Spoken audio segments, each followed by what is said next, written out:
Frères et sœurs dans le Seigneur, je vous salue tous dans le beau et précieux nom de notre Seigneur Jésus-Christ. En ce dimanche où, après le storm et le blizzard que nous avons connu ici aux États-Unis, surtout pour ceux qui sont sur la côte Est, la plupart d'entre vous, je le sais, ne peuvent sûrement pas se rendre dans leurs églises. La raison pour laquelle nous vous proposons ces e-church, ce temps où nous partageons la parole de Dieu online. Et pour ce dimanche et pour ceux de Roi Christian Church et aussi tous ceux partout dans le monde qui veulent se connecter et être bénis, frères et sœurs, nous allons partager donc cette courte prédication, mais qui, j'ose croire, vous fera du bien et beaucoup de bien. Nous voulons tourner sur le concept de la foi et nous lisons dans Luc chapitre 17 où la Bible déclare ce qui suit à partir du verset 12. Comme Jésus entrait dans un village, 10 lépreux vinrent plutôt à sa rencontre. Se tenant à distance, ils élevèrent la voix et dirent « Jésus maître, aie pitié de nous ». Dès qu'il les eut vus, il leur dit « Allez vous montrer au sacrificateur ».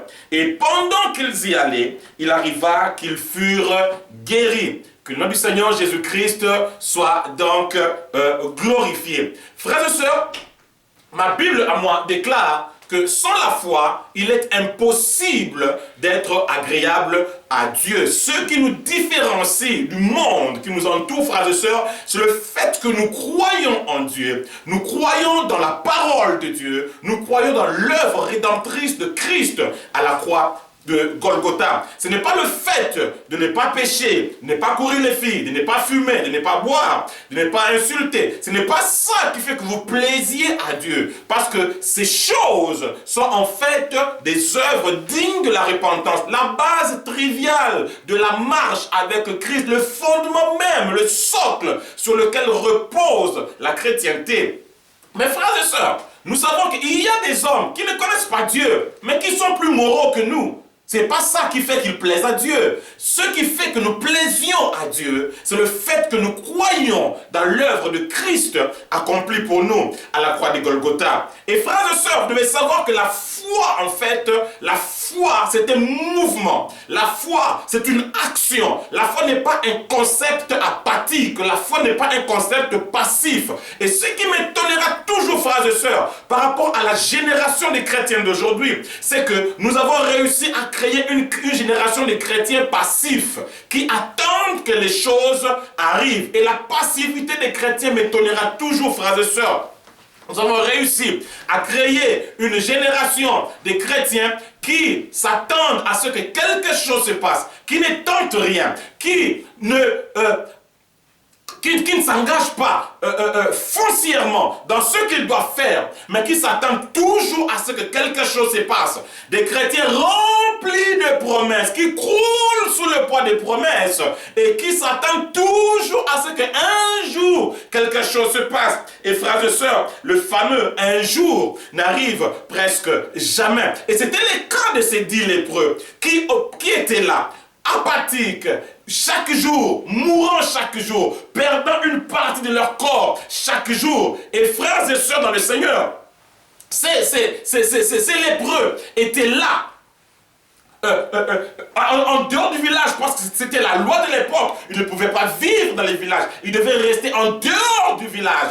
Et frères et sœurs, se mourant chaque jour, se lamentant chaque jour, cherchant peut-être la cause de leur malheur à gauche ou à droite. Et puis, un beau jour, l'un d'eux a dit, attendez, nous n'allons pas mourir comme ça, il nous faut tenter quelque chose, il nous faut faire quelque chose.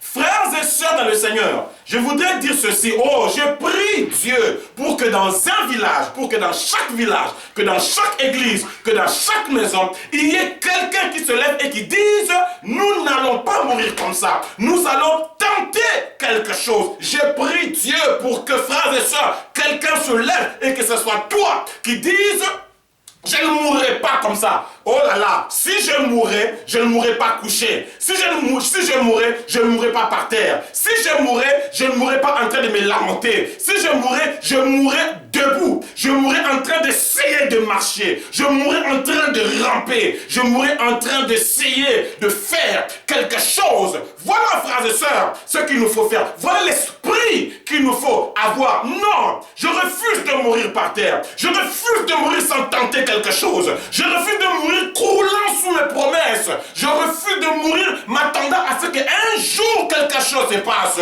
Frères et sœurs, je décide de me lever et de tenter quelque chose. N'avez-vous pas lu, frères et sœurs, que David a crié, il s'est exclamé, je ne mourrai pas, je vivrai et je raconterai les œuvres de l'Éternel. Et non, attendez, pas si vite, pas si vite.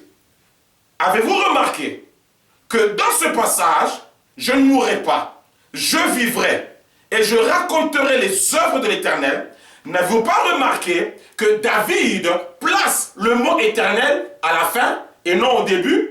David ne dit pas l'Éternel a dit que je ne mourrai pas. David ne dit pas l'Éternel a dit que je vivrai. Mais David dit moi, j'ai dit je ne mourrai pas. Moi, j'ai dit je vivrai. Moi, j'ai dit je raconterai les œuvres de l'Éternel. En d'autres termes, j'agis conformément à la parole de Dieu, et l'Éternel à la fin honore ma foi. Il est écrit que crois et tu verras la gloire de l'Éternel. Est-ce que quelqu'un peut me dire un bon amen? Et là, frères et sœurs dans le Seigneur, ces lépreux vont vers Jésus. Notez encore avec moi que ce n'est pas à l'initiative du maître qu'ils ont été guéris, mais c'était à leur propre initiative que quelque chose s'est passé. Frères et sœurs dans le Seigneur, oh non, je prie pour que quelqu'un comprenne cette vérité. Pendant que tu t'attends à Dieu, Dieu s'attend à toi. C'est pour ça que rien ne se passe. Tu t'attends à ce que Dieu fasse quelque chose et Dieu s'attend à ce que toi tu fasses quelque chose et finalement personne ne fait rien. Oh non, que quelqu'un se lève pour prendre son téléphone et appeler. Que quelqu'un se lève pour écrire encore cette lettre et l'envoyer. Que quelqu'un se lève pour rentrer et frapper encore à cette porte. Que quelqu'un se lève pour tenter de bouger encore les choses. Que quelqu'un se lève pour secouer ce mariage et le sauver. Que quelqu'un se lève pour secouer son enfant et le sauver. Que quelqu'un dise, je ne vais pas laisser tomber les bras. Je ne vais pas commencer à chercher un bouc émissaire. Je ne vais pas commencer à aller de retraite en retraite, d'imposition des mains en imposition des mains, de prophétie en prophétie. Je suis fatigué de prophétie, fatigué de promesses. Et maintenant, il faut que quelque chose se passe. Quelqu'un me dit un bon amen. Oh, gloire au Seigneur. Donc j'ai dit ceci, frères et sœurs, c'est à leur propre initiative que ces lépreux sont guéris. Et là, j'aimerais souligner quelque chose avec vous. Lorsqu'ils vont voir le maître, et qu'ils lui disent, aie pitié de nous. C'est une autre distance, bien sûr. Et frères et sœurs, Jésus leur dit simplement, allez vous montrer auprès du sacrificateur. C'était la loi de l'époque. Et frères et sœurs, notez avec moi que après que Jésus eut dit cette parole, ces hommes n'étaient toujours pas guéris. Ils n'étaient pas guéris. Et c'est l'image de la chrétienté d'aujourd'hui. Pleine de promesses, remplie de promesses. Et nous chantons même. Les promesses aujourd'hui sont même élevées au rang de bénédiction. Donc celui qui a le plus de promesses, c'est comme si c'est la personne la plus bénie de l'église ou la plus bénie de la communauté. Non, nous refusons désormais d'être des enfants de la promesse. Je peux vous choquer en disant ça, mais je le dis. Nous refusons d'être désormais des enfants de la promesse. Nous voulons être des enfants de l'accomplissement. Assez de promesses, assez de prophéties maintenant. Et frères et sœurs, ils ne se sont pas contentés de la prophétie. Ils ne se sont pas contentés de la promesse. Ils ne se sont pas contentés de la parole reçue. Mais qu'est-ce qu'ils ont fait? Ils ont agi. Ils ont marché conformément à la parole. Ils ont marché conformément aux instructions du Seigneur. Oh, frères et sœurs, regardez bien. Regardez ce qui se passe là-bas. Je vais vous dire quelque chose. Regardez, frères et sœurs. Regardez. Avant que ces hommes n'aillent vers Jésus, ils cherchaient les miracles. Mais dès l'instant où ils ont commencé à obéir à la parole de Jésus, désormais c'est le miracle qu'ils les cherchaient. Oh, gloire au Seigneur! Oh, gloire au Seigneur! Oui, j'aimerais dire à quelqu'un, pendant que tu cours après Jésus, pendant que tu cours après les miracles, fais une chose. Obéis à la parole du Seigneur. Si tu obéis à la parole du Seigneur, désormais, ce n'est plus toi qui chercheras le miracle. C'est le miracle qui commencera à te chercher jusqu'à ce que le miracle te trouvera. Mes frères et sœurs dans le Seigneur, ces hommes et ces femmes ont expérimenté cette vérité fondamentale du christianisme. Écoute-moi très bien. Tu ne seras pas béni parce que tu as cliqué Amen ou tu as cliqué j'aime sur un post quelqu'un. Et ça remplit Facebook et ça me fatigue. Ces hommes qui disent clique Amen et tu seras béni. Partage à 15 personnes et tu seras béni. Dieu n'a jamais béni quelqu'un comme ça. Tu peux partager à 1000 personnes n'importe quel poste. Ce n'est pas ça qui déclenchera ta bénédiction. Obéis à la parole du Seigneur. Marche selon la parole du Seigneur. Alors tu seras béni. Alors les miracles te suivront. Jésus a bien dit, voici les miracles qui accompagneront ceux qui auront cru. Auront cru, auront cru. Auront cru, c'est le futur antérieur. Ceux qui auront cru. Ça veut dire recevoir la parole, marcher selon la parole, et alors le miracle suivra. Et là, frères et sœurs, malheureusement, l'église d'aujourd'hui, c'est quoi? Écoutez très bien. Ces 10 lépreux ont reçu la parole. Ils ne sont pas restés là à côté de Jésus, en train de chanter et danser avec tout le monde. Ils ne sont pas restés à l'église, en train de chanter et danser avec tout le monde. Ils ne sont pas restés assistant continuellement au culte de Jésus. Qu'est-ce qu'ils ont fait? Ils sont allés obéir à la parole de Dieu. Toujours dans la présence de Dieu, mais ils sont allés obéir à la parole. On a beaucoup de gens, beaucoup trop de gens qui remplissent les cultes de Jésus. Ils ont reçu la parole, mais ils sont toujours là. Ils ne sont pas allés obéir à la parole de Dieu. Oh mon frère, le travail ne viendra pas à l'église. Est-ce que tu comprends ça? La porte ne suffira pas pendant que tu es là à l'église.